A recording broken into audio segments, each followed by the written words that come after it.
Ladies and gentlemen, please welcome America's toughest sheriff, Sheriff Joe.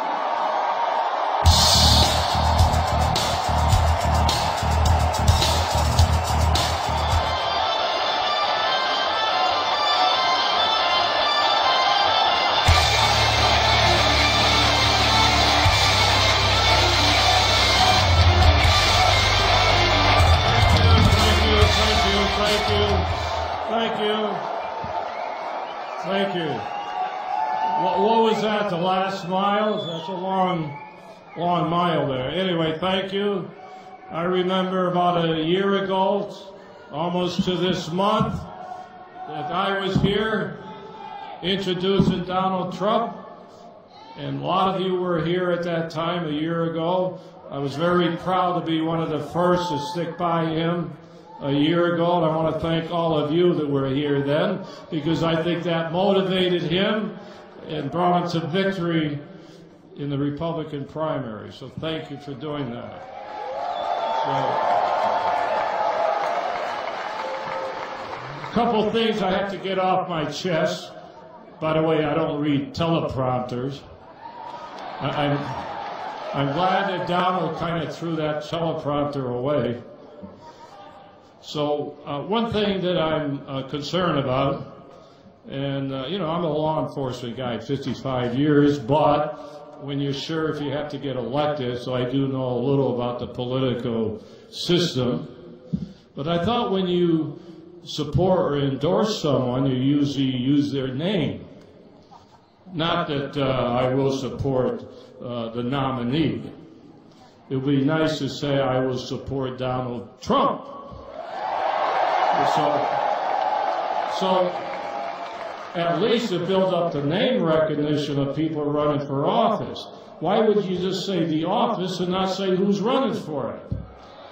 So we do have some Republicans that don't know his name. It's always we will support the nominee. I want them to say we will support Donald Trump, the nominee. So, and get a few guts to say that. Evidently, they'd rather have Hillary, some of these people. So,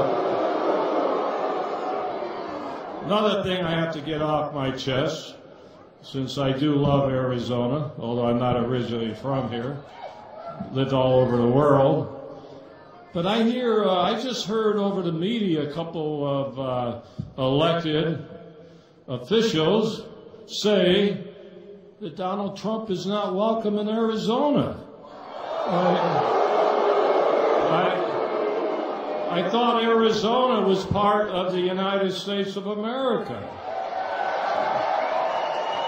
So they're not saying we don't welcome all the people here from other countries illegally. They're not saying that.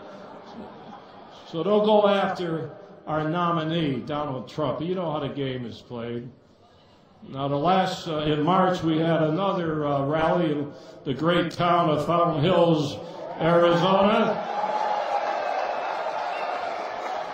And you had some demonstrators trying to block the streets. So I had my deputies lock them up.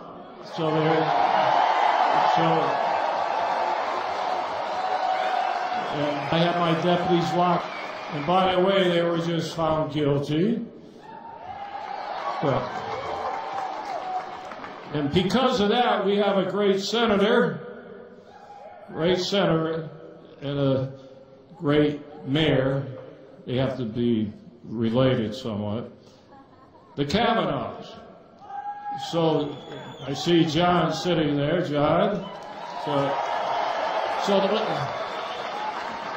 No, the only reason I mention him, he had a bill passed, so now instead of getting 30 days, maybe they'll get 6 months to demonstrate. So, John, I got to thank you for setting the groundwork for that. You had the guts to get out front and do it. And the what? Pink? Did you say pink? Anyway, when I introduced Donald the first time, 12 months ago, I remember what I said. First of all, I told everybody our birthday is on the same day, which is an honor. It's Flag Day, June 14th. To me or to Donald? Both, okay. Of course, the year is different. He's a little younger than I am. Thank you. Don't sing it. I got to keep going here. So thank you. Thank you. Then I said, there's a silent majority out there. I got a lot of good cheers when I mentioned that. That was a year ago, silent majority. There is a silent majority. It's not silent anymore. But yeah, that's right. But I still think that you guys here in Arizona got him on going for the victory. I still believe that. And I think he does too. And here he is back again. Back again. The fourth time. Fourth time. I've been to his rallies. And that's another thing with the media. You know, I'm not having a rally. I'm kind of just talking. But usually when you have a rally, don't you say things? You get everybody motivated. You want everybody to cheer. And you say things. You drop some jokes here and there. How come every time he says one thing or two, everybody goes after him? I thought we have freedom of speech. You're able to speak your mind. So evidently a lot of people don't like him speaking his mind. They'd rather have him read teleprompters and follow the typical, the typical political way they do business.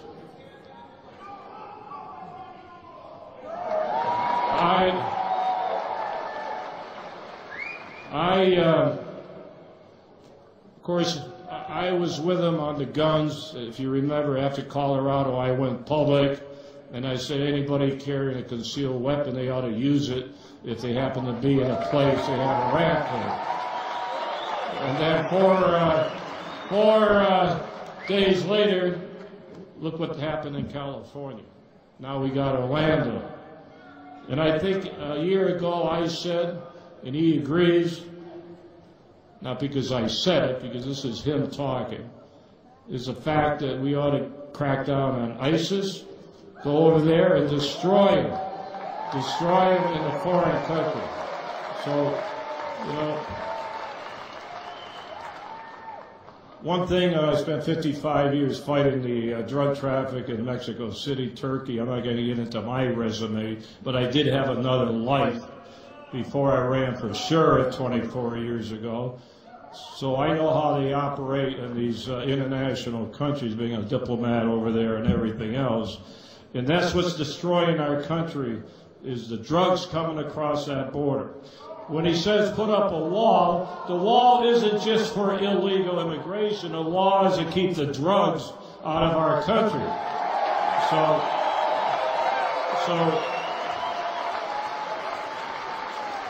I remember when he was in New Hampshire, the same day, by coincidence, we locked up some people with 50 pounds of heroin, and he heard the people in New England, where I'm from, saying they were concerned about the heroin destroying their young people. Yeah, heroin is destroying our young people. Now, having served in all these positions, meeting with presidents when I was over there, I learned one thing: the most important person in our government, next to the president, is the Secretary of State to do something in foreign countries regarding the drug traffic and other policy. How many times has Hillary been to Mexico? I bet you can count it on 5 fingers. At least she could go there when it's snowing in Washington and get some nice weather in Acapulco and meet with the president. How many times has the president been to Mexico? President's traveling all over the world, and this is our most important country when you're talking about trade, economy, drug traffic, illegal immigration. You never see any of the big shots go over there putting the pressure on the Mexican government and tell them, if you don't do the job, we're going to take your money, your foreign money away from you. That's what gets excited. They don't do that. I'm going to get into a personal thing. I don't like talking about my personal life because I am, believe it or not, sort of a private person. You won't agree with that, especially when you watch television. But I am a private person. Been married 59 years. So I bring that up.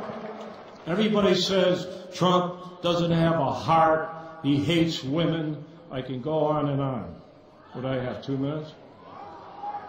I guess I have to leave. Chris, is that a signal?